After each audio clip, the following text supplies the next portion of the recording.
Today I want to talk about it being 2 years on, 2 years since gorgeous Andy passed away.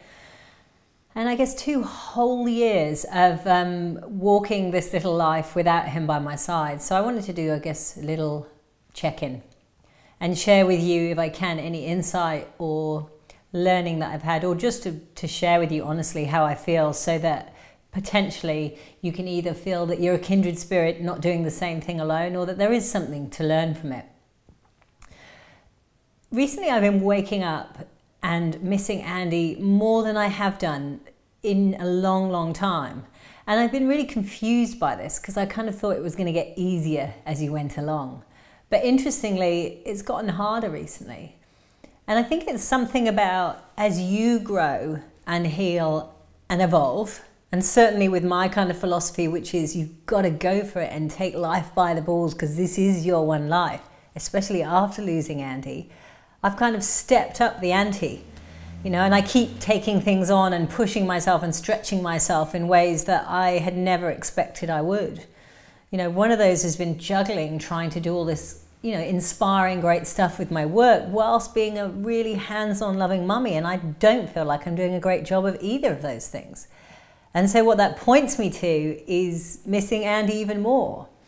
And I know that you can explain so much of this away. And I know in some instances, not that it's an excuse, it's an easy fallout. And what I mean by that is that when things get really tough or I'm really challenged, it's very easy for me to default to a place of missing Andy or missing the support he gave me. And most of all, missing the partnership. Because you know, when you really love someone and when you're there, even when you don't really love someone, but you have an incredible partnership, that support goes a really, really long way. So I guess in essence, what I want to share with you today, 2 years on, is that in some instances, my capacity, my strength, my ability to do, create and make life, you know, the fullest and the most rich it can be is there. But emotionally, actually, I feel like some instances it's the hardest it has been, because there's this enormous reality, especially at this 2-year mark, that it's never going to change. And again, as I've said to you before, that ridiculous realization that you know already in your head, but in your heart, that he is never going to come back. So before I say a little bit more about that, and again, today is not about giving you any coaching or guidance. Today is about just sharing, bearing all. This is just where I'm at and how I'm feeling. And if it gives any value, then I have gratitude for that.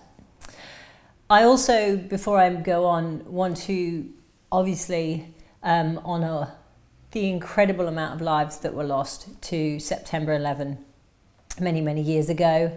And I guess when I'm speaking today, honour all those people, families and individuals that were lost but continue to regain, regrow and try and continue on after having lost somebody they loved. So my thoughts and heart are with all those other people. But in the true philosophy of maybe McQueen and mine and Andy's beliefs around life is here, so go for it, overcome your challenges, you know, walk alongside your fears, don't let them stop you, honour them, but move on and grow with them. I'm really trying to do that. So today what I want to share with you is this.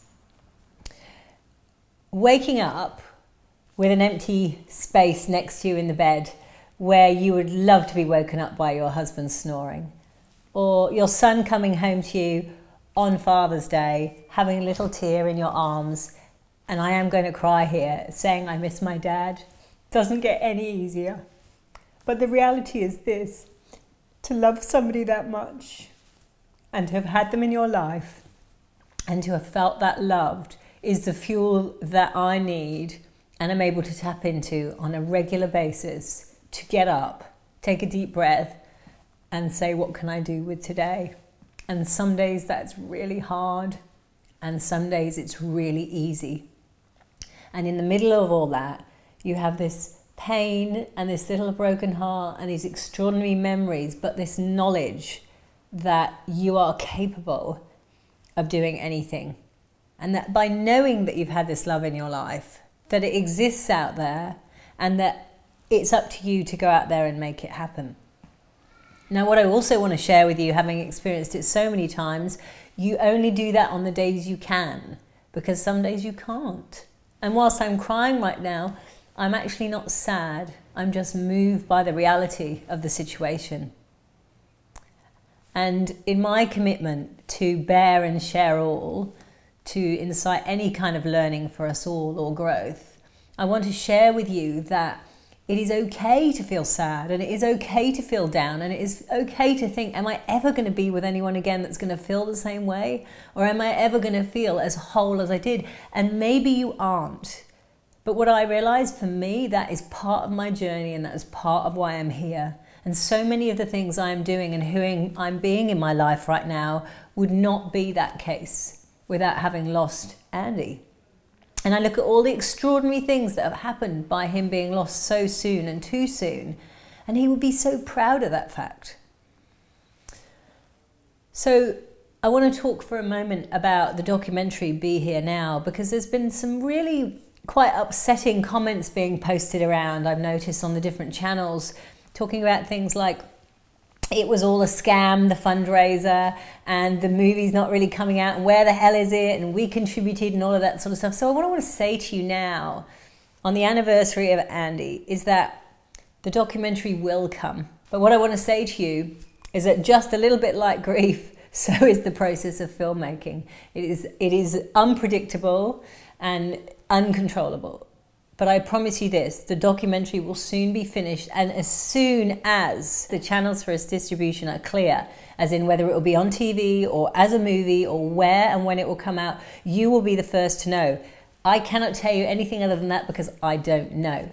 But please keep following the Be Here Now film official site, and the information will be there. Trust, please, in your commitment to the project, and it will come to you soon. To wrap up, I guess right here, right now, I'm thinking about, should I use this post? Is it cool that I burst into tears? Have I given enough value? Have I shared enough? But the reality is this, I've just given you exactly how I feel right here, right now. The thing that I've learned over the last 2 years is that it's like that great quote. It's something like, emotions are like waves. It's the one you choose to ride that make the difference. It's not always a great wave. Sometimes it's a crashing wave, sometimes it's an engulfing one, and sometimes it's one that falls before you want it to. But the whole point is you get up and you give it a go. And sometimes you get drenched underwater, and sometimes you ride into shore with a smile on your face, not believing how good it could be. And that's how I am, and that's where I am, and that's how life is. So I invite you, wherever you are in your life, whatever it is you're going through, to make the most of it. Dark or light, happy or sad, it's just part of life. So I'll see you soon here at Maybe McQueen. Thank you for being a part of this incredible little community that is growing so vastly.